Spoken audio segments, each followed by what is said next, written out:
Calista, 18 ans. Quand mes poils ont commencé à pousser, j'ai eu l'impression d'avoir reçu le cadeau le plus repoussant que la nature ait pu m'offrir. Quelle drôle d'idée. Censé faire plaisir, un cadeau. Mais celui-là, il me faisait honte. Le regard des autres me mettait mal à l'aise, et dans ma gêne, je ressentais le besoin de les cacher, de les enlever, de les éradiquer, comme on traiterait des mauvaises herbes ou des poux. Il était important de maintenir l'illusion de ne pas en avoir, car tout le monde le sait. Les poils c'est moche, c'est laid, c'est sale. Enfin, je crois. En réalité, on n'en parle pas beaucoup des poils. Et si on en parlait ?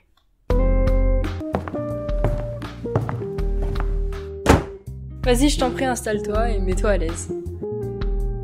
Comment tu te sens par rapport à tes propres poils ? Est-ce que ça t'a déjà complexé ? Qu'est-ce que tu penses des pressions que peuvent subir un homme et une femme à ce sujet ? En primaire, on m'appelait Lucie l'Australopithèque. Dès qu'on regardait un film, par exemple, sur les hommes des cavernes, la préhistoire, on me disait « Ah bah, regarde, Inès, tu la ressembles un peu et tout. » J'ai commencé à avoir des poils au moment de la puberté, j'ai pris ça normalement, enfin ça m'a pas particulièrement dérangé. Alors oui, donc moi personnellement c'est le dernier trimestre et je fais natation et du coup j'ai vu que toutes les filles, elles étaient toutes épilées, donc moi ça m'a un peu complexée, donc moi aussi du coup je me suis un peu épilée du coup des jambes. Alors je me sens bien, mais quand même ça me dérange un peu sur certaines parties du corps. Je me suis jamais pris de remarques, mais quand même des fois j'essaye de baisser mon pantalon pour pas que ça monte mes chevilles ou choses comme ça.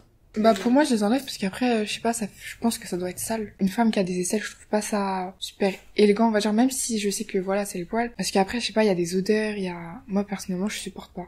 Déjà moi de ce que mes parents m'ont appris, les poils, même depuis même à l'école, les homo sapiens, ça encore, ils avaient énormément de poils, et si c'est qu'on en a encore aujourd'hui, c'est que pour la santé, tout ça, c'est important. Ça fait partie de notre corps, et donc je pense que tout ce qu'il y a sur notre corps est important pour notre bien-être à nous. Moi du coup personnellement je les enlève parce que j'ai une pilosité élevée, mais ça me dérange pas du tout. Une femme qui garde ses poils, je l'envie en fait, je me dis elle est courageuse et moi non. C'est vrai qu'on voit pas mal de publicités, que ça soit à la télé ou sur les réseaux sociaux, par rapport au fait que on nous incite, nous, les femmes ou les hommes, à acheter des rasoirs, de la crème épilatoire ou des bandes de cire, peu importe.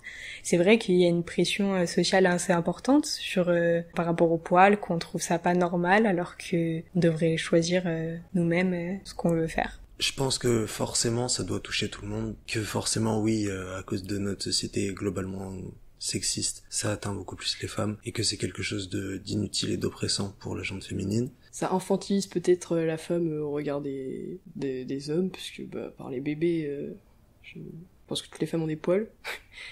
Peut-être que, à l'inverse des femmes à qui on préconise de ne pas avoir de poils, un homme, pour affirmer sa virilité, donc ne pas être une femmelette ou n'importe quelle autre expression, se doit d'avoir une pilosité fournie là où la femme n'en a pas, comme par exemple la barbe.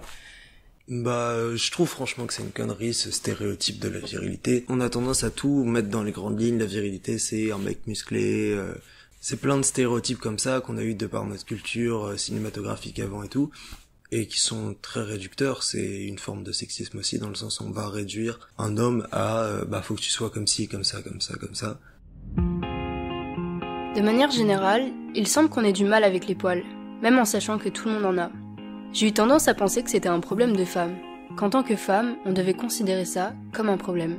À travers ce podcast, en abordant le sujet avec différentes personnes, je me suis rendu compte que les hommes aussi peuvent développer des complexes par rapport à leurs poils, les détester pour être trop ou pas assez. Que les femmes aussi pouvaient être la source d'une pression qu'elles subissent. Que les femmes aussi peuvent ne pas être dérangées par leurs poils, les aimer ou avoir la préférence de les raser. Ce qui est dommage, c'est que dans nos problèmes individuels, on s'enferme sur nous-mêmes et on supporte, alors qu'on pourrait dialoguer et respecter nos choix concernant nos poils. Je dois dire qu'en parler avec les gens, moi, ça m'a apporté un peu plus de courage. J'ai compris qu'on avait chacun nos complexes par rapport à nos corps, par rapport à nos poils. Garçons comme filles, on peut en souffrir pour des raisons différentes qui nous sont personnelles. Réaliser ça, pour moi, c'est réaliser qu'on a tous à y gagner en respectant le choix des autres, le corps des autres, parce qu'on est comme on est et qu'on ne devrait pas être autrement.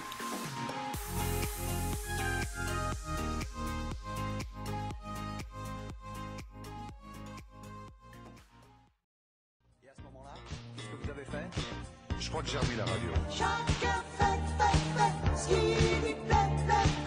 Merci à Noé, Fanny, Louane, Yanis, Inès, Rania, Andrea, Marie, Shaima, Andrea, Lisa pour leurs témoignages et merci à Les Collectifs Brillants et à ses informatrices jeunesse. Pour ceux qui souhaitent écouter ce podcast en version longue, il sera prochainement sur la chaîne de Les Collectifs.